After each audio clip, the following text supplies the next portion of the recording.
जय हिंद, वंदे मातरम। दोस्तों, आज के इस वीडियो में जानेंगे हम देश दुनिया की तमाम सबसे बड़ी खबरें। तो सबसे पहले हम बात कर लेते हैं आज की सबसे बड़ी खबर जो निकल कर आ रही है। यूपी में बुजुर्ग माता पिता को सताया था, संपत्ति हड़पी तो मिलेगी सजा। योगी सरकार ने तैयार किया है नया प्रस्ताव, जानेंगे इस खबर को। साथ ही अगली खबर में देखेंगे क्या मोदी के करीब आना चाहते हैं केसीआर, सेंट्रल विस्टा प्रोजेक्ट पर किया है समर्थन, जानेंगे इस खबर को भी विस्तार से इस वीडियो के अंदर। और किसानों के साथ बातचीत में क्या निकला हल, क्या लिखित गारंटी देगी सरकार, एमएसपी के बारे में जानेंगे इस खबर को भी विस्तार से। साथ ही आपको बताएंगे आज की सबसे बड़ी खबरों में किसान सड़क पर हैं, पंजाब के एग्रीकल्चर ने केंद्रीय मंत्री के हाथों अवार्ड लेने से ही मना कर दिया। जी हां दोस्तों, बहुत ही बड़ी खबर निकल के सामने आ चुकी है, जानेंगे इस खबर को भी विस्तार से इस वीडियो के अंदर। तो सबसे पहले हम बात कर लेते हैं आज की सबसे बड़ी खबर जो निकल के आ रही है किसान बिल को लेकर। जी हां दोस्तों, सरकार ने किसान को भेज दिया है मसौदा, एमएसपी पर लिखित गारंटी का वादा, क्या मान जाएंगे किसान। जी हां दोस्तों, इस समय किसान बिल को लेकर देश भर के किसान जो है सड़कों पर आ चुके हैं।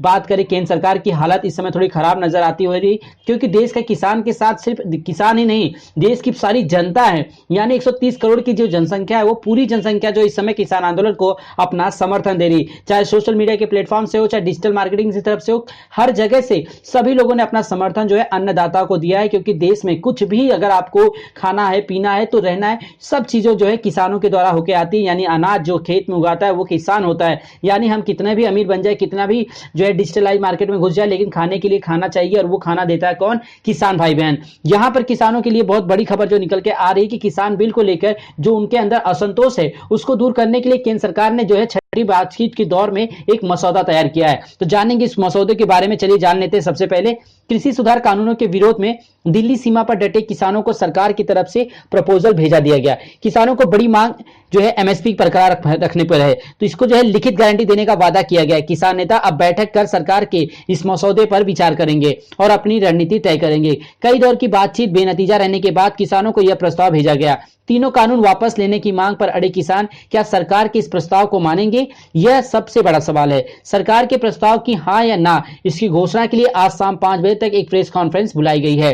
किसानों को भेजे गए प्रस्ताव के टॉप पॉइंट्स क्या हैं वो देख लेते हैं। सबसे पहला पॉइंट, एमएसपी खत्म नहीं होगा, सरकार एमएसपी को जारी रखेगी, सरकार इस पर लिखित आश्वासन देगी। दूसरा, मंडी कानून एपीएमसी में बड़ा बदलाव होगा।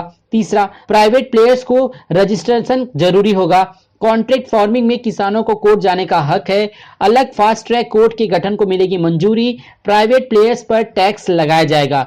तो ये जो है मसौदा तैयार करके जो है किसानों को दिया गया है। अब बात है किसान भाई बहनों की कि क्या वो मानते इस मसौदे को, या फिर वो अभी भी अड़े रहेंगे अपने उस फैसले पर कि किसान बिल जो तीनों कानून है उसे वापस लिया जाए। 20 पेज का ये प्रस्ताव है जो किसानों को भेजा गया है।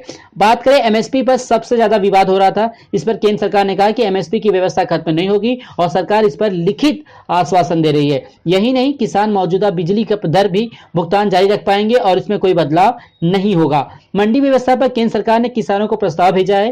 कृषि भूमि की कुर्की के संबंध में कोई स्पष्ट आश्वासन नहीं दिया गया, इस पर विचार करने की बात कही गई है। किसानों की भूमि पर बड़े उद्योगपति के कब्जे की आशंका पर सरकार ने कहा कि इस पर प्रावधान पहले से ही स्पष्ट है। प्रस्ताव में कहा गया कि किसान की भूमि पर बनाई जाने वाली संरचना पर खरीदार द्वारा किसी भी प्रकार का कर्ज नहीं लिया जा सकेगा और न ही ऐसी संरचना का वह बंधक रह पाएगा। अगली खबर आ रही बिग बॉस से लेकर। विकास गुप्ता और अर्शी खान के बीच हो चुकी है हाथापाई, हो चुकी है गाली गलौज। जी हां, देश का जो सबसे चर्चित शो है बिग बॉस, वो शुरुआत हो चुका है 14 की, और यहां पर विकास गुप्ता और अर्शी खान भले ही बिग बॉस के अलग अलग सीजन में एंटरटेनर्स रहे हो, लेकिन बिग बॉस 14 में उनके बीच झगड़े और एक दूसरे को चिढ़ाना खत्म नहीं हो रहा है। हाल ही में दोनों के बीच बुरी तरह से जो है झगड़ा हो गया और हाथापाई तक बात पहुंच गई। जारी किए गए वाले एपिसोड के प्रोमो में अर्शी और विकास के बीच किचन टेबल से बात की शुरुआत होती है। अर्शी विकास गुप्ता से भिड़ने का एक भी मौका नहीं छोड़ रही है। वो विकास गुप्ता से आकर आलू मैश करने के लिए कहती हैं, जिस पर विकास कहते हैं वो धीरे धीरे करेंगे। यह सुनकर अर्शी उन्हें जल्दी करने के लिए कहती है, लेकिन विकास भड़क जाते हैं और अर्शी को चेतावनी देते हैं कि वह उन्हें मुंह न लगे और वह उन्हें अकेले ही ब्रेकफास्ट बना लेंगे। तो इसी बात को लेकर दोनों के बीच काफी तू-तू मैं-मैं होती है और उसके बाद जो है हाथापाई तक बात पहुंच गई। तो चलते हैं अगली खबर की तरफ जो निकल के आ रही। किसान, जी हां, किसान सड़क पर हैं। पंजाब के एग्रीकल्चर ने केंद्रीय मंत्री के हाथों अवार्ड लेने से ही मना कर दिया। ये हुई कुछ बात जो सरकार को जो है अब चुभने वाली है। जी हां, बात करें किसी कानून के खिलाफ किसानों के आंदोलन को हर तरफ से समर्थन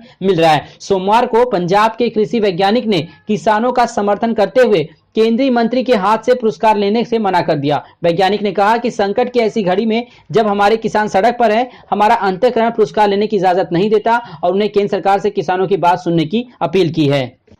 अगली खबर निकल के आ रही सुप्रीम कोर्ट की तरफ से। जी हां दोस्तों, अगर कोई कोविड मरीज है और उसके घर पर ये पोस्टर लगा दिया जाता है कि यह घर कोरोना पॉजिटिव पाया गया, तो उसके साथ लेकर सोसाइटी में कुछ अलग सा ही जो है व्यवहार किया जाता है, जिसको लेकर सुप्रीम कोर्ट ने अपनी सुनवाई में जो है इसका एक फैसला दिया है। जी हां, बात कर रहे हैं सुप्रीम कोर्ट ने केंद्र सरकार की गाइडलाइंस के मद्देनजर कहा कि देश भर में कोविड-19 के मरीज के घर के बाहर जो पोस्टर या कोई नोटिस फिक्स नहीं किया जाना चाहिए। सुप्रीम कोर्ट ने कहा कि कोरोना मरीज के घर के बाहर पोस्टर नहीं लगना चाहिए और अथॉरिटी से कहा कि वह ऐसे पोस्टर तभी विशेष केस में लगाया जा सकता है जब संबंधित अथॉरिटी डिजास्टर मैनेजमेंट एक्ट के तहत इस बारे में विशेष निर्देश जारी करता है। सुप्रीम कोर्ट के जस्टिस अशोक भूषण की अगुवाई वाली बेंच ने अपने फैसले में कहा कि कोरोना मरीज के घर पोस्टर लगाने नहीं चाहिए। यह फैसला उस अर्जी पर सुनवाई गया जब गुहार लगाई गई थी कि ऐसे मरीजों के घर बाहर पोस्टर नहीं लगाने चाहिए। सुप्रीम कोर्ट ने इस मामले में दाखिल याचिका का निपटारा करते हुए कहा कि केंद्र सरकार ने पहले से ही गाइडलाइन जारी कर रखे थे, ऐसे में राज्य और केंद्र शासित प्रदेशों को ऐसे पोस्टर नहीं लगाना चाहिए। जी हां, ऐसे लगाना इसलिए नहीं चाहिए क्योंकि कोविड-19 के जो मरीज पॉजिटिव पाए जाते हैं उनको लेकर उनके सोसाइटी में और उनके आसपास में रहने वाले तमाम लोग उनके लिए एक अलग सी भावना उत्पन्न कर लेते हैं और उनसे दूरियां बनाना स्टार्ट कर देते हैं। आदमी कोरोना वायरस से बाद में मरेगा, उससे पहले ही जो है अपने लोगों के इस प्रकार के भेदभाव जैसे बर्ताव से वो काफी ज्यादा दुखी हो जाता है, जिसकी वजह से सरकार ने जो है इस फैसले को मंजूरी दी है। तो ये अपने आप में एक बहुत ही अच्छा फैसला है सुप्रीम कोर्ट के द्वारा। तो चलते हैं अगली खबर की तरफ जो निकल के आ रही है मोदी के प्रोजेक्ट में। जी हां दोस्तों, जो सेंट्रल विस्टा का प्रोजेक्ट है प्रधानमंत्री नरेंद्र मोदी का, यानी कि इस समय देश में कोविड-19 का खतरा है और पूरे देश में जो है इस समय अर्थव्यवस्था जो है नीचे गिर चुकी है। लोगों के पास पैसे नहीं है, लोगों के बैंक खाते खाली हो रहे हैं, लोगों के रोजगार जा रही है। लेकिन ऐसे समय में प्रधानमंत्री नरेंद्र मोदी एक नए संसद भवन के लिए जो है बिल पास कर चुके हैं। जी हम बात कर रहे हैं एक उनके जो नया प्रोजेक्ट है जिसका नाम है सेंट्रल विस्टा। जी हां, सेंट्रल विस्टा प्रोजेक्ट का तेलंगाना के सीएम चंद्रशेखर राव ने किया है समर्थन। पीएम नरेंद्र मोदी को लिखा है पत्र। केसीआर का पत्र उस वक्त आया जब 2 दिन पहले ही सुप्रीम कोर्ट ने सेंट्रल विस्टा प्रोजेक्ट पर फटकार लगाई। जी हां, हैदराबाद निगम चुनाव में टीआरएस की जीत से बीजेपी को किया था फीका। केसीआर के समर्थन से कई मायने निकलकर सामने आ चुके हैं। जी हां, जिस सेंट्रल विस्टा प्रोजेक्ट को लेकर सुप्रीम कोर्ट ने केंद्र सरकार को फटकार लगाई, अब उसी प्रोजेक्ट का जो है तेलंगाना के सीएम के चंद्रशेखर राव भी जो है समर्थन कर रहे हैं। जी हां दोस्तों, इस समय बात ये चल रही है कि जो इस समय प्रोजेक्ट जारी किया गया उसको लेकर कई याचिकाएं सुप्रीम कोर्ट में दाखिल की गई, जिसमें कहा गया है कि देश में हालात इस समय ऐसे हैं कि लोगों की जो है पगार काट दी जा रही है। सेंट्रल गवर्नमेंट हो चाहे स्टेट गवर्नमेंट हो, सभी के जो है टीए डीए एचआरए महंगाई भत्ता सब कुछ काट के दिया जा रहा है। यानी सरकार के पास पैसा नहीं है, क्योंकि इस महामारी के दौर में लॉकडाउन था, देश के पास टैक्स जमा नहीं हुआ, जिसके पास पैसा नहीं है। लेकिन ऐसे हालात में आप किस प्रकार से जो है सेंट्रल विस्टा का प्रोग्राम कर सकते हैं, यानी देश में नए संसद भवन का निर्माण। इसे अभी 1 या 2 साल तक के लिए टाला जा सकता था, लेकिन जी हां 10 दिसंबर को ही जो इसका शिलान्यास होने वाला था, लेकिन इसको जो है सुप्रीम कोर्ट ने रोक लगा दी है। तेलंगाना के मुख्यमंत्री के चंद्रशेखर राव ने प्रधानमंत्री नरेंद्र मोदी को एक पत्र लिखा और कहा कि मैं सेंट्रल विस्टा के प्रोजेक्ट के शिलान्यास कार्यक्रम में गर्व के साथ खुद को आपसे जोड़ता हूं। परियोजना लंबे समय से जारी थी क्योंकि राष्ट्रीय राजधानी स्थित मौजूदा बुनियाद ढांचा अपर्याप्त है और साथ ही हमारे औपनिवेशिक अतीत भी हो चुका है। राष्ट्रीय गौरव का प्रतीक होगी नई संसद। केसीआर ने पत्र में लिखा कि नया सेंट्रल विस्टा प्रोजेक्ट पुनरुत्थान, आत्मविश्वास और शक्तिशाली भारत के आत्मसम्मान, प्रतिष्ठा और राष्ट्रीय गौरव का प्रतीक होगा। इस महत्वपूर्ण परियोजना के शीघ्र पूरा होने की मैं कामना करता हूं। तो चलते हैं हम अपने अगली खबर की तरफ। अगली खबर निकल के आ रही उत्तर प्रदेश सरकार से। जी हां, योगी आदित्यनाथ ने एक नया जो है कानून पास किया है, जिसमें बताया गया है कि उत्तर प्रदेश में अगर बुजुर्ग माता पिता को सताया या संपत्ति हड़प ली तो मिलेगी आपको सजा। जी हां दोस्तों, ऐसे बहुत सारे केसेस जो है सामने निकल के आ चुके हैं। योगी आदित्यनाथ सरकार उत्तर प्रदेश के माता पिता और वरिष्ठ नागरिकों के भरण पोषण एवं कल्याण नियमावली 2014 में संशोधन करने जा रही है। संशोधन में इस बात नियमावली में बेदखली जोड़ा गया जाएगा। इस राज्य विधि आयोग ने नियमावली में संशोधन का प्रस्ताव बनाकर शासन को भेजा है। कहा जा रहा है कि अगली कैबिनेट में इसे मंजूरी के बाद राज्य में लागू किया जाएगा। राज्य विधि आयोग की सचिव सपना त्रिपाठी ने बताया कि नियमावली के प्रस्तावित संशोधन में न सिर्फ बुजुर्ग माता पिता के बच्चे बल्कि रिश्तेदारों को भी जोड़ा गया।